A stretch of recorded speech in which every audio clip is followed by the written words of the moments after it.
इस क्वेश्चन में आपको कैलकुलेट करना है फिगर ऑफ मेरिट।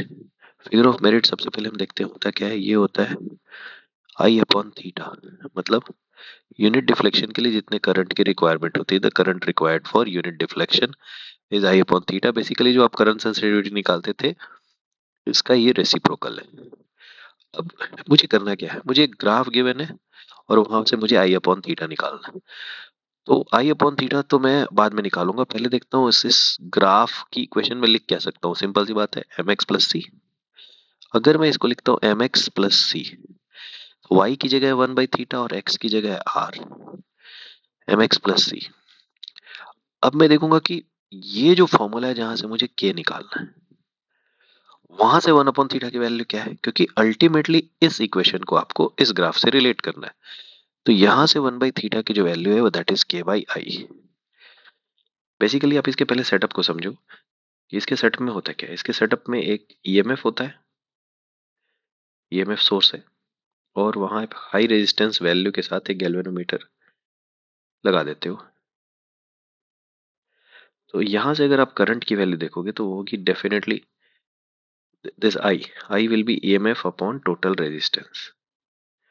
तो अब चीजें बहुत क्लियर है। इस एम आर प्लस सी को अगर मैं कंपेयर करूं, एम आर प्लस सी को इस वैल्यू से कंपेयर करूं, थोड़ा ध्यान से आप देखना, ये डिनोमिनेटर में आई की वैल्यू लिखी है मैंने यहाँ पे, तो ये ई नीचे आएगा और आर प्लस जी ऊपर जाएगा। नाउ अब चीजें बहुत क्लियर है, मुझे यहाँ से के की वैल्यू चाहिए। इस एम आर को अगर मैं इससे कंपेयर कर दूं तो स्लोप जो होगा दैट विल बी के बाई ई। तो के की वैल्यू है that slope into E. Ultimately result क्या निकल के आया कि इस ग्राफ का जो स्लोप है उसमें अगर मैं ईएमएफ का मल्टीप्लाई कर दूं तो मुझे फिगर ऑफ मेरिट मिल जाएगा। इसका स्लोप मैं निकालूंगा यहाँ से परपेंडिकुलर अपॉन बेस। तो ये परपेंडिकुलर है 3/2 -1। देख रहे हैं ध्यान से, ये बेसिकली 3/2 है। सो 3/2 -1 will be half and base will be 4 - 2 which is 2।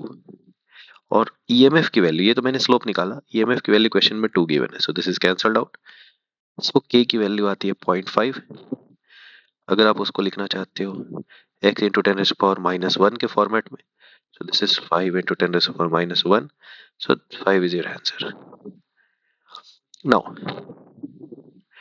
मैंने पहले भी बोला है, अगर आपको हाफ डिफ्लेक्शन मेथड से गैल्वेनोमीटर का रेजिस्टेंस कैसे निकालते हैं और फिगर ऑफ मेरिट कैसे निकालते हैं, ये दो चीजें समझनी है, तो इसको कमेंट बॉक्स में लिखना, मैं आज ही इसको अपलोड कर दूंगा।